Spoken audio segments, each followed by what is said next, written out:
श्री सद्गुरु महाराज की जय। परमाराध्य सद्गुरु महाराज का प्रवचन महर्षि में ही सत्संग सुधा सागर से इस जीवन के बाद और क्या होगा। प्यारी जनता, आप सब लोग खेती करते हैं। यदि आप लोग खेती न करें तो क्या होगा? अन्न नहीं होगा, भोजन समाप्त हो जाएंगे। संसार में कैसे जीवन रहेगा? भूख लगने पर जो कष्ट होता है लोगों को मालूम है। भोजन नहीं मिलने पर जो नहीं खाने का वह खा लेता है, जो नहीं करने का वह कर लेता है। विश्वामित्र बड़े तपी थे, उनके समय अकाल पड़ा था, तो किसी तरह प्राण बचाने के लिए वृक्ष का छिलका पत्ता खा गए।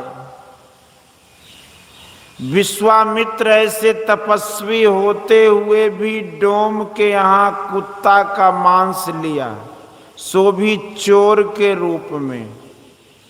डोम के पहचानने पर विश्वामित्र बोला कि मनुष्य मरने की अवस्था में प्राण बचाने के लिए प्राण रक्षार्थ कोई भी उपाय कर सकता है।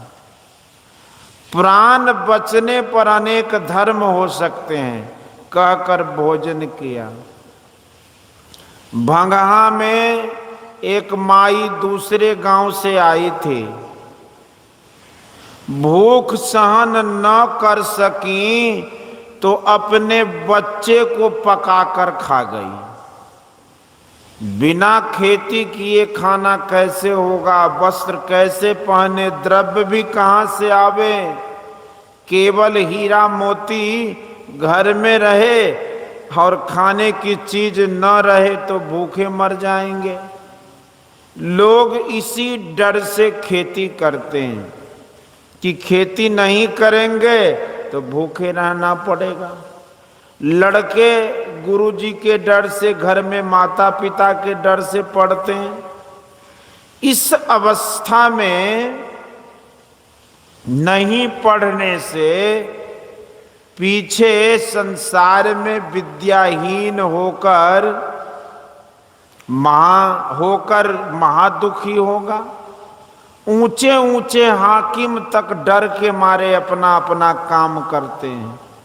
ठीक ठीक काम नहीं करने से पद से नीचे गिरा दिए जाएंगे, बदनामी होगी। इस प्रकार अपने जीवन में सुख से रहने के लिए लोग डर के मारे प्रबंध किया करते हैं। जो अपने लिए सुप्रबंध नहीं करते वे दुखी रहा करते हैं। डर बहुत बड़ी कड़ी छड़ी है। डर से लोग संसार का प्रबंध करते हैं सुखी रहने के लिए। यह भी डर रखो कि इस जीवन के बाद और क्या होगा। केवल शरीर को जला देने से ही काम समाप्त नहीं हो जाता। शरीर छूटने पर वह अपने कर्म के अनुकूल लोक में जाते हैं, पितृलोक, ब्रह्मलोक या नरक। जैसा कर्म किया है उसके अनुकूल फिर उसको भोग कर इस संसार में आता है। गाड़ी की पहिया के समान उलट पुलट होता रहता। प्रत्येक बार के जन्म में दुख सुख होता रहता है। ब्रह्मा के धाम में जाओ तो भी कर्म फल नहीं छूटता। इस प्रकार आवागमन का कष्ट लगा रहता है। सब सुकर्म या सब दुष्ट कर्म ही किसी से हो संभव नहीं है। सब कुछ न कुछ सुकर्म और दुष्ट कर्म करते हैं। आदमी कर्म से ही बुरे या भले का संग करता है। सुकर्म करके लोग स्वर्ग जाते हैं, किंतु सब दिन वहां रहना नहीं होता। संसार में एक जीवन के लिए प्रबंध करते हैं, किंतु इस एक जीवन के बाद फिर क्या होगा इसके लिए भी तो करो। निधरक बैठा नाम बिनु चेत न करे पुकार, यह तन जल का बुदबुदा बिनसत नाही बार। पांचों नौबत बाजती होत छतीसो राग, सो मंदिर खाली पड़ा बैठन लागे काग। संत कबीर साहब, पूर्ण ईश्वर का भजन करो तो सब दुखों से छूट जाओगे।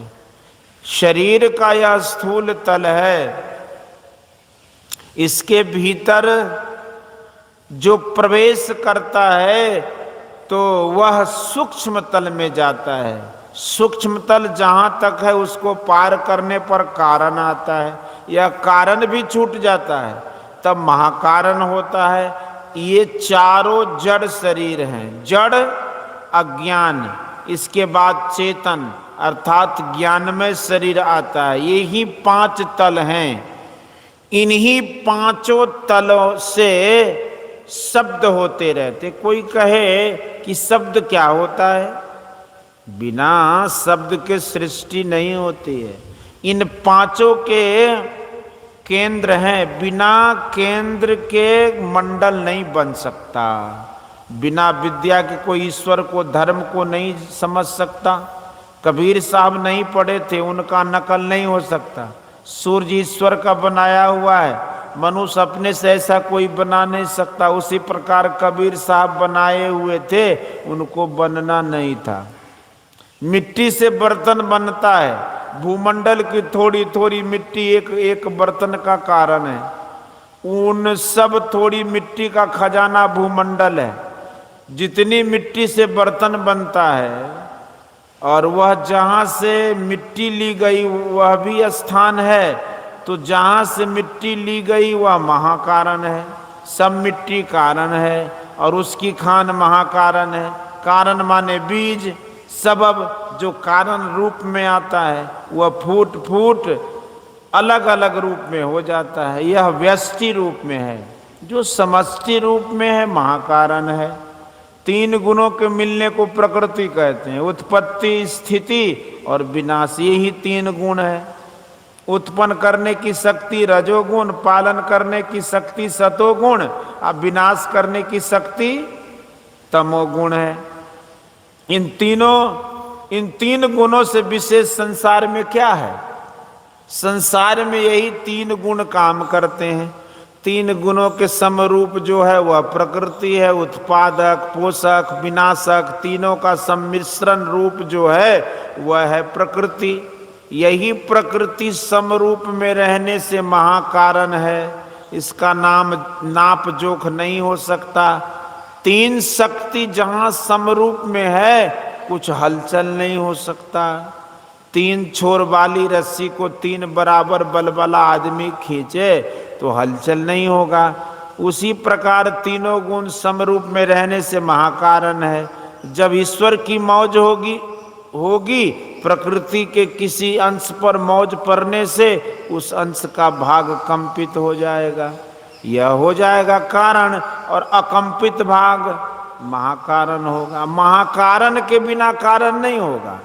धान का बीज कारण है, धान बोने से अंकुर होता है, यह है सूक्ष्म। फिर धान का वृक्ष हो जाता है, तब होता है स्थूल।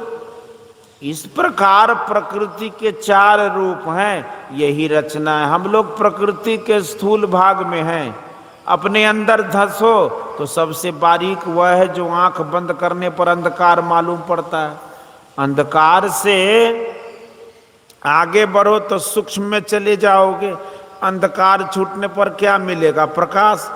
अंधकार से जिसकी वृत्ति प्रकाश में गई वह सूक्ष्म में चला गया। यही ऊपर उठना है। स्थूल भाग में रहने पर कितना दूर देखते हो, कितना दूर तक विचरण करते हो। उसी प्रकार सूक्ष्म में जाने पर सूक्ष्म संसार को दूर तक देखोगे और विचरण करोगे। यह अवस्था जागृत स्वप्न सुषुप्ति किसी में नहीं रहोगे, तीनों अवस्थाओं को पार कर जाओगे तब पाओगे। स्थूल में ये तीन अवस्थाएं, किंतु सूक्ष्म में प्रवेश करने पर ये तीनों अवस्थाएं छूट जाती हैं और वह अवस्था तूर्य होती है। तूर्य अवस्था का मैदान बहुत लंबा है। सूक्ष्म कारण महाकारण इसी अवस्था में है। यह चौथी अवस्था है। अंधकार से ऊपर उठने पर अपने शरीर का, संसार का भी ज्ञान नहीं रहता। इस शरीर के भी 5 दर्जे हैं और संसार के भी 5 दर्जे हैं। हम लोग जिसमें घूमते फिरते हैं, कहाँ? शून्य में। स्थूल आकाश बाहर में भी है और आपके अंदर में भी है। शून्य सूक्ष्म है, सूक्ष्म स्थूल में स्वाभाविक समाया हुआ रहता है। शरीर स्थूल है, इसमें शून्य का समाना स्वाभाविक है। लोहा को जो ठोस है उसमें भी शून्य है। शून्य नहीं रहने से, अग्नि में डालने से वह लाल रंग का नहीं हो सकता, वह गर्म नहीं हो सकता। उसी प्रकार स्थूल में सूक्ष्म, सूक्ष्म में कारण, कारण में महाकारण एक दूसरे में समाये हुए हैं। इन दोनों में आपके शरीर और संसार में बड़ा मेल है। आप अपने शरीर के स्थूल भाग में रहते हैं तो संसार के भी स्थूल भाग में रहते हैं। शरीर के सूक्ष्म भाग में जाने पर संसार के भी सूक्ष्म भाग में चले जाते हैं। शरीर के जिस तल पर जब जो रहता है, संसार के भी उसी तल पर तब वह रहता है। शरीर के जिस तल पर जब जो छोड़ता है, संसार के भी उसी तल पर तब वह छोड़ता है। जिह्वा में चेतन रहने से मिश्री मीठी मालूम होती है। स्वप्न में जिह्वा से समेट कर भीतर में प्रवेश करता है, तब उसमें मिश्री मीठी नहीं लगेगी। क्यों? स्थूल मिश्री, स्थूल जिह्वा भी है, किंतु चेतन सिमट कर जागृत से स्वप्न में चली गई, इसलिए स्थूल मिश्री का ज्ञान नहीं होता है। सृष्टि कंपमय है, बिना हिल डोल के कुछ नहीं होता है। पहाड़ बढ़ता है और सड़ता भी है, यह भी कंपनी है। शरीर बढ़ता घटता है, बिना कंपन से घटना बढ़ना नहीं हो सकता। कंपन में शब्द अनिवार्य है। 5 नौबत के 5 केंद्र हैं, पांचों में शब्द होते हैं। जिस मंडल में रहते हो उस मंडल के शब्द का ज्ञान छोटा है। पांचों मंडल के जो शब्द हैं वह नौबत है। नौबत खुशहाली में बजाया जाता है। इस अंदर की नौबत में भी बहुत मीठा शब्द होता है। शब्द में अपनी ओर आकर्षण करने का गुण है, अपने उद्गम स्थान पर खींचता है। अपने अंदर रहकर सूक्ष्म मंडल का जो शब्द सुनेगा उसको क्या होगा? सूक्ष्म के केंद्र में उसकी वृत्ति चली जाएगी। दूसरी बात है कि ऊपर का शब्द नीचे दूर तक आता है, नीचे का शब्द ऊपर दूर तक नहीं जाता। इसलिए सूक्ष्म के केंद्र पर पहुंचने पर कारण के शब्द को पहचानना, सुनना संभव है। इसी प्रकार कारण के केंद्र पर पहुंचने पर महाकारण के शब्द को पकड़ना संभव है और महाकारण के केंद्र पर पहुंचकर केवल के शब्द को सुनना संभव है। इस 5वें केंद्र में पहुंचने पर वह सतनाम को पहचानेगा। उसी को ऋषियों ने ओम, उद्गीत आदि कहा। उसका केंद्र परमात्मा है, उसको पकड़ने से परमात्मा को प्राप्त कर लोगे। इसलिए कबीर साहब ने कहा कि 5 नौबत बाजती होत 36 राग, असो मंदिर खाली पड़ा बैठन लागे काग। तुम्हारे अंदर में ऐसे महान यंत्र हैं जिनको पकड़ो तो ईश्वर की पहचान हो जाएगी। इनको काम में नहीं लिया तो शरीर नाश हो गया, यंत्र खराब हो गए, कौवा बैठने लगा, किस काम का? इस शरीर पर कौवा बैठाओ या ईश्वर को प्राप्त करो। एक केंद्र से उसके ऊपर के केंद्र के शब्द को पकड़ना, शब्द की सीढ़ी पाना है। उस पर चढ़ा जा सकता है, ऊपर पहुंचकर वह जीवन मुक्त होता है। जब तक जीवन है उस पर चढ़कर जाता है और आता है। अंतर में चलने के लिए भोजन पवित्र होना चाहिए। मांस मछली का तो कहना ही क्या, आप लोगों को पहले से ही मालूम है, जिस जिस कुल में मांस मछली खाने का चलन नहीं है वह कुल बहुत उत्तम है। नशा में अपव्यय अपवित्रता और रोग है। चावल को धोकर भी खाते हैं किंतु तंबाकू को बिना धोए ही मुंह में डालते हैं। कोई भी नशा अच्छा नहीं है, इससे रोग उत्पन्न होते हैं, इसको नहीं खाना चाहिए। जो खाते हो उन्हें छोड़ देना चाहिए। इसके अतिरिक्त और भी नशा है। मद तो बहुतक भांति का ताही न जाने कोई, तन मद मन मद जात मद माया मद सब लोय, विद्या मद और गुणहु मद राज मद उन्मद, इतने मद को रद्द करे तब पावे अनहद। कबीर साहब। तानसेन से बैजू बाबरा गाने में विशेष था। अकबर के दरबार में तानसेन रहता था, वह गाने बजाने में बहुत प्रवीण था। वह अकबर से हुक्म दिला दिया कि दिल्ली में कोई गाना गाने न पावे, जो गावे उसको सजा मिल जाती थी। बैजू बाबरा जानबूझकर शहर में गाना गाने लगा। गिरफ्तार करके दरबार में लाया गया।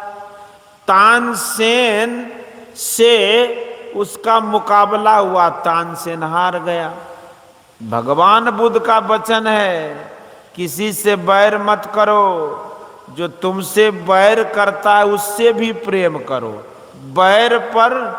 वैर पर ख्याल मत करो, वह पीछे तुम्हारा मित्र बन जाएगा। इसी तरह जीवन जीना चाहिए।